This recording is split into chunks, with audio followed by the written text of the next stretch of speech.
दिल हमारे बॉडी के सर्कुलेटरी सिस्टम का सबसे अहम ऑर्गन्स है, जिसे हमारे शरीर का पंपिंग हाउस भी कहते हैं। लेकिन ये हमारे शरीर में इतनी अहम भूमिका क्यों है? आइए जानते हैं आखिर ये दिल हमारे लिए इतना जरूरी क्यों है। दिल हमारे शरीर में एक पंपिंग मशीन की तरह काम करता है। ये शरीर में बाईं तरफ होता है और अमूमन एक वयस्क दिल का वजन लगभग 300 ग्राम के बराबर होता है। अब जरा इसका काम जानिए। हमारा दिल दिन में 1 लाख बार धड़कता है, यानी कि हमारा दिल एक दिन में पूरे 7000 लीटर से ज़्यादा खून साफ करता है और उसके बाद पंप किए गए खून को शरीर के बाकी सभी हिस्सों तक पहुंचाता है।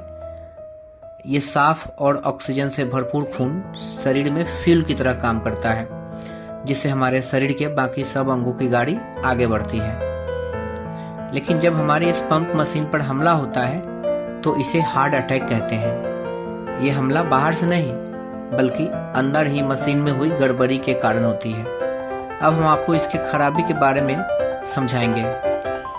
जब आपकी इस मशीन तक खून और ऑक्सीजन पहुंचाने वाली आर्टरी ब्लॉक हो जाती है तो इस आर्टरी ब्लॉकेज की वजह से इनकी मांसपेशियों को ब्लड और ऑक्सीजन नहीं मिल पाता है, जिसकी वजह से दिल पर दबाव बढ़ता है और दिल 2 गुनी स्पीड से खून साफ करने के लिए लग जाते हैं, जिससे दिल का दौरा पड़ने की चांसेस बढ़ जाते हैं। हार्ट अटैक को बायोकार्डियल इन्फेक्शन भी कहते हैं। इसे साइलेंट किलर भी माना जाता है, क्योंकि कुछ लोगों को हार्ट अटैक बिना किसी चेतावनी के आता है, तो वही कुछ लोगों का हार्ट अटैक से पहले उनके शरीर को कुछ सिग्नल भेजता है। अगर इन सिग्नल की बात की जाए तो इनके कुछ लक्षण इस प्रकार हैं: असमान हार्ट बीट, हाथ में सूजन या तेज दर्द, पसीना आना, कंधों में दर्द, जबड़े, दांत या सिर में दर्द, सांस लेने में दिक्कत, सीने में जलन जैसे लक्षण दिखने को मिलते हैं। लेकिन इस सिग्नल्स को पकड़ पाना काफी मुश्किल होता है, इसलिए हमारे देश में हार्ट अटैक रेट लगातार बढ़ता जा रहा है। एक रिपोर्ट के अनुसार भारत में हर साल प्रति 1 लाख में से 272 लोगों की मृत्यु दिल की बीमारी के कारण हो रही है, जबकि पूरी दुनिया का औसत 1 लाख पर 235 लोग हैं। हर साल तकरीबन 13 से 14 लाख लोग हार्ट अटैक के मरीज होते हैं। इनमें से 8% की मौत हार्ट अटैक के आने के 30 दिन के अंदर ही हो जाती है, यानी कि तकरीबन 1.25 लाख लोग दिल का दौरा पड़ने के कारण 30 दिन के अंदर अपनी जान गंवा बैठते हैं। लेकिन सही समय पर इसका इलाज होने पर इंसान की जान बचाई जा सकती है। हार्ट अटैक आने पर पेशेंट को तुरंत एस्पिरिन दी जाती है, जिससे खून का थक्का जमने से रोका जा सकता है। आसान भाषा में समझे, एस्पिरिन से खून पतला हो जाता है और खून का थक्का नहीं बनता है, जिससे मरीज की जान बचाई जा सकती है।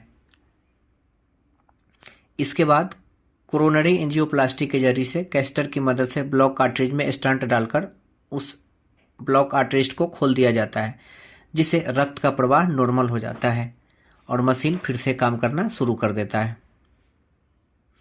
अगर हम अपने इस बीमार की दिल को जल्दी पकड़ ले तो इस पंपिंग मशीन को हमेशा दुरुस्त रखा जा सकता है, और अगर इसकी सर्विसिंग समय समय पर होती रहे तो इस मशीन को खराबी के खतरे से बचाया जा सकता है। इसलिए इस मशीन को दुरुस्त करने के लिए हमेशा पौष्टिक आहार लें, शारीरिक गतिविधियों को बढ़ाएं, MBI लेवल को हेल्दी बनाए रखने के लिए हर समय शुगर चेक करते रहें, धूम्रपान और शराब का सेवन बंद कर दें। हार्ट अटैक के अलावा बहुत सारे बीमारी हैं, जैसे cardiovascular disease, atrial fibrillation, arrhythmia, cardiomyopathy, cognitive heart failure, coronary artery disease. लेकिन इन सब में हार्ट अटैक सबसे ज़्यादा कॉमन है। कई बार लोग कार्डियोक्रिस्ट और हार्ट अटैक में भेद नहीं कर पाते हैं। दोनों ही अलग अलग मेडिकल कंडीशंस की होती है और इसको समझना और जानना बेहद ज़रूरी है। कार्डियोक्रिस्ट उस स्थिति को कहते हैं जब हृदय के भीतर वेंट्रिकुलर फाइब्रिलेशन पैदा होता है, यानी कि दिल के अंदर अलग अलग हिस्सों में गैप पैदा हो जाता है। कम्युनिकेशन गैप पैदा होने की वजह से दिल के सभी हिस्से सिस्टमेटिक काम नहीं कर पाते हैं और कन्फ्यूजन पैदा होने से दिल काम करना बंद कर देता है, जिससे दिल की धड़कनें रुक जाती है और इंसान की तुरंत मौत हो जाती है। कार्डियक अरेस्ट आने पर मरीज को सबसे पहले सीपीआर दिया जाता है, जिससे सांस लेने की दिक्कत दूर हो सके, और कई बार पेशेंट को बिजली का झटका भी दिया जाता है। लेकिन हम एक्सरसाइज